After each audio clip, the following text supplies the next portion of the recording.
Well, you heard Ian, $7 million over the cap heading into next year. Changes absolutely need to be made so they can sign their draft picks next season.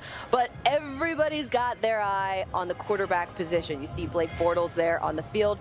Cody Kessler is going to start tonight. And Joe, they signed Blake Bortles to the extension before this season. He's had his moments, both good and bad. But who do you think will be the starting quarterback status team in Jacksonville next season?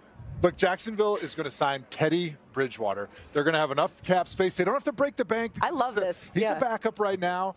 They're going to be able to make that cap space. They need a veteran, right? They're trying to do it on a defense. And when you try to build a team with defense, you only have a short window. So they don't have time to bring in a rookie and let him develop. They got to do it right now. And after the most disappointing season in 2018, they need an infusion of hope and optimism in that locker room to get the rest of that team to buy back in to what this coach is selling. Sounds like he's talking from personal experience, huh? Where do you think they could go with Teddy?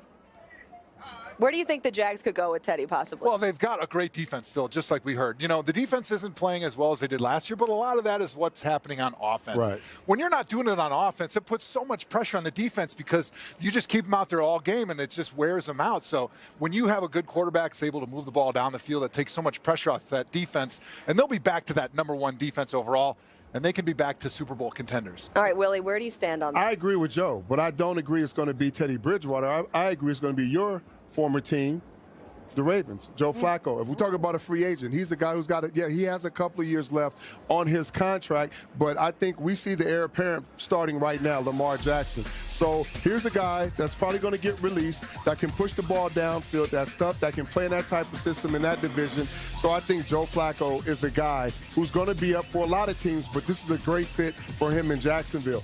And if there's a trade, so I'm gonna one-up you, Joe. Ooh, if there's a trade, one-up ya. The trade may come from the Raiders. Now, I'm just saying this. John Gruden is everything goes to the highest bidder. If you give him enough draft picks, if this team is not where it needs to be moving forward, Derek Carr could be a great fit for Jacksonville as well. I'm just throwing that one out there as a trade. So I love all of that.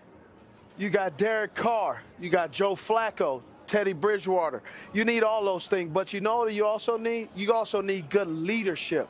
And also, so if you get a new quarterback, man, go ahead and chop that coach while you're at it as well. Wow. They're married, like the quarterback. You need to get rid of.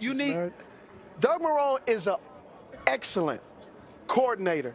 He is not a head coach. He does not do things very well because, as you see, all these things are going on, but yet who picked these guys? Who had a decision? He has his hand or his voice into it, but yet they're not doing anything. He needs to go ahead. You need to go ahead and just move on because he's just not a great head coach. You have a great team, but they're not executing the way they need to. They got his back is against the wall, so he fires his offense coordinator.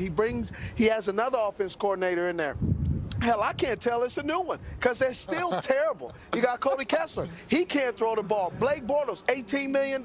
He's throwing an 18-cent throw. He isn't doing what he needs to do. And why am I on him? I'm on him because you give a quarterback is like the CEO of your team, and he's not efficient. He's not very good, so you need to move on. Quickly, what are some of the things that we can watch for tonight just from Just watch how they're coaching, watch how they're calling the plays. They're just not there. And I want to see, is Coach Marrone going to captain these guys into a winning season or winning game? All right, we will be watching for that tonight.